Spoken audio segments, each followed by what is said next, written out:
बहुत समय पहले की बात है। एक बड़े राज्य में एक राजा रहता था जिसका नाम विक्रम सिंह था। राजा के दो बेटे थे। बड़े बेटे का नाम अर्जुन और छोटे बेटे का नाम अनिरुद्ध। अर्जुन बहुत ही साहसी और बहादुर था, जबकि अनिरुद्ध बुद्धिमान और विचारशील था। राजा अपने दोनों बेटों से बहुत प्यार करता था और चाहता था कि वे दोनों मिलकर राज्य की जिम्मेदारियां संभालें। एक दिन राजा विक्रम सिंह को अपनी प्राचीन पुस्तकालय से एक रहस्यमयी पुस्तक मिली। उस पुस्तक में अद्भुत ज्ञान और जादू की बातें लिखी हुई थीं। राजा ने अपने दोनों बेटों को बुलाया और उन्हें पुस्तक के बारे में बताया। उन्होंने कहा, मेरे प्यारे बेटों, इस पुस्तक में अनमोल ज्ञान छिपा हुआ है। अगर तुम दोनों इसे समझ सको और इसके रहस्यों को जान सको तो तुम राज्य के सबसे योग्य उत्तराधिकारी बनोगे। अर्जुन और अनिरुद्ध ने पुस्तक को ध्यान से पढ़ना शुरू किया।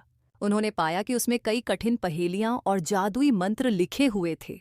अर्जुन ने सोचा कि उसे अपनी बहादुरी और ताकत से इन पहेलियों का समाधान करना चाहिए, जबकि अनिरुद्ध ने सोचा कि उसे अपनी बुद्धिमत्ता और धैर्य से इन रहस्यों को समझना चाहिए।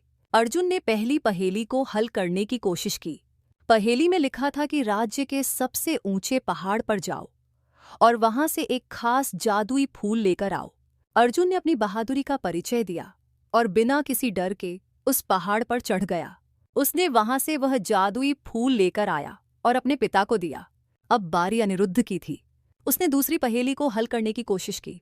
पहेली में लिखा था कि एक विशेष जादुई मंत्र का उच्चारण करो और राज्य के सबसे गहरे तालाब से एक खास जादुई पत्थर निकालो। अनिरुद्ध ने अपनी बुद्धिमत्ता का प्रयोग किया और धैर्यपूर्वक उस मंत्र को समझा। उसने मंत्र का सही उच्चारण किया और तालाब से वह जादुई पत्थर निकालकर अपने पिता को दिया। अर्जुन और अनिरुद्ध ने मिलकर पुस्तक की अंतिम पहेली को हल करने का निर्णय लिया। अंतिम पहेली में लिखा था कि राज्य की सबसे बड़ी समस्या का समाधान करो। दोनों भाइयों ने राज्य की समस्याओं को ध्यान से देखा और पाया कि राज्य में पानी की कमी हो रही है और लोगों को पानी की समस्या का सामना करना पड़ रहा है। अर्जुन और अनिरुद्ध ने मिलकर राज्य के लिए एक जल परियोजना बनाई। उन्होंने राज्य के सभी लोगों को मिलकर काम करने के लिए प्रेरित किया। अर्जुन ने अपनी बहादुरी और ताकत से जल संसाधनों की सुरक्षा की, जबकि अनिरुद्ध ने अपनी बुद्धिमत्ता और धैर्य से जल प्रबंधन की योजना बनाई। उनके संयुक्त प्रयासों से राज्य में पानी की समस्या हल हो गई और लोगों को पर्याप्त पानी मिलने लगा। राजा विक्रम सिंह अपने दोनों बेटों के प्रयासों से बहुत प्रसन्न हुआ। उसने कहा, मेरे प्यारे बेटों, तुम दोनों ने मिलकर राज्य की सबसे बड़ी समस्या का समाधान किया है। तुम दोनों ही राज्य के योग्य उत्तराधिकारी हो। अर्जुन और अनिरुद्ध ने अपने पिता के आशीर्वाद से राज्य की जिम्मेदारियां संभाली और मिलकर राज्य को समृद्ध और खुशहाल बनाया।